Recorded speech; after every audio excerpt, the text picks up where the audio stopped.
먼저 해고를 할 때는 최소 30일 전에 미리 예고해야 합니다. 갑작스러운 해고로 근로자의 생계가 흔들리지 않도록 최소 한 달의 여유를 주라는 취지입니다. 만약 30일 전에 미리 알리지 않았다면 회사는 31분 이상의 통상 임금을 해고 예고 수당으로 지급해야 합니다.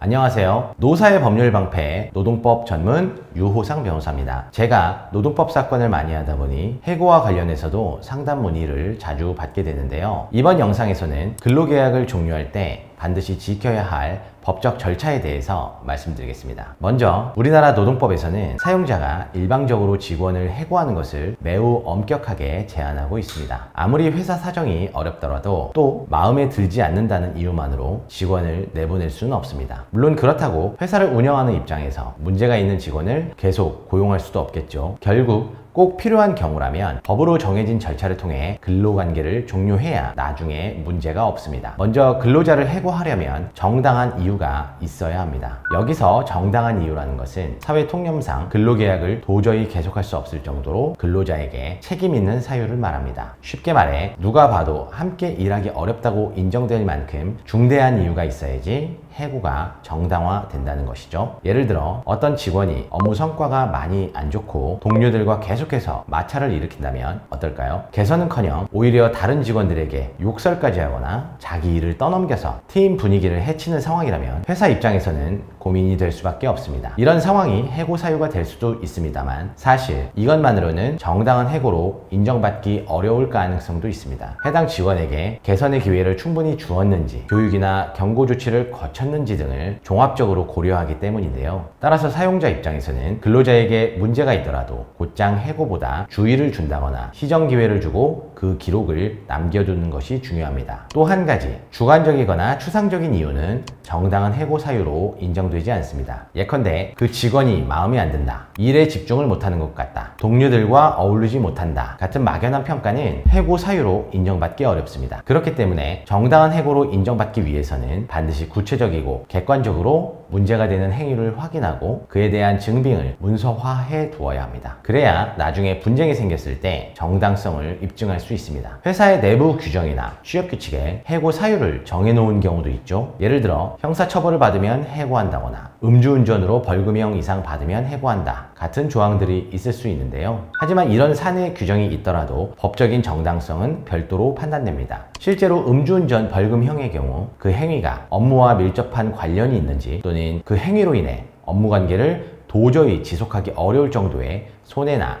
문제를 발생시켰는지에 따라 달라집니다. 예컨대 버스회사 운전기사의 음주운전과 일반 사무직 직원의 음주운전을 동일하게 볼 수는 없겠죠. 또 30년간 성실히 일한 직원이 한 번의 실수로 처벌을 받았는데 곧바로 해고하는 것이 과연 사회통념에 부합하는지도 따져봐야 합니다. 한편 아무리 해고 사유가 정당하더라도 법이 정한 절차를 지키지 않으면 그 해고는 법적으로 문제가 됩니다. 노동법은 해고의 절차와 관련하여 크게 두 가지 요건을 규정하고 있는데요. 먼저 해고를 할 때는 최소 30일 전에 미리 예고해야 합니다. 갑작스러운 해고로 근로자의 생계가 흔들리지 않도록 최소 한 달의 여유를 주라는 취지입니다. 만약 30일 전에 미리 알리지 않았다면 회사는 31분 이상의 통상 임금을 해고 예고 수당으로 지급해야 합니다. 이 규정은 상시 근로자 5인 미만의 작은 사업장에도 동일하게 적용되기 때문에 규모가 작은 기업이 해당되지 않는다고 오해하시면 안 됩니다. 물론 예외 상황도 있겠죠. 근로기간이 3개월 미만인 직원을 해고하는 경우,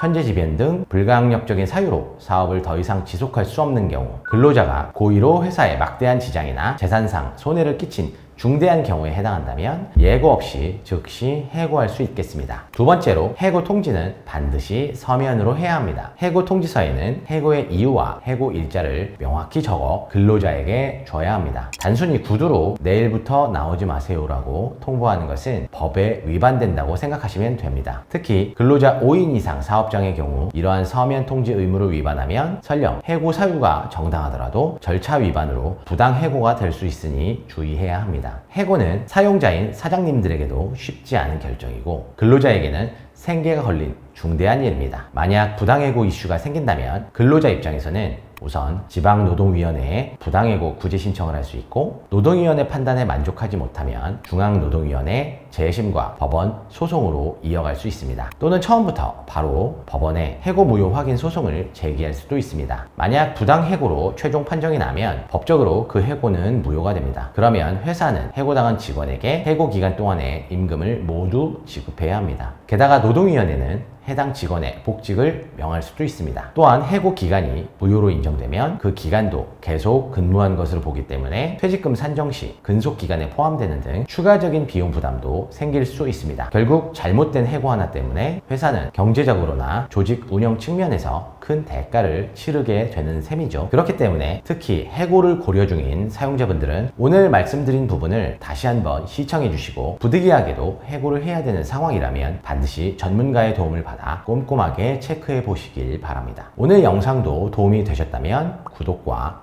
좋아요 부탁드리겠습니다. 감사합니다.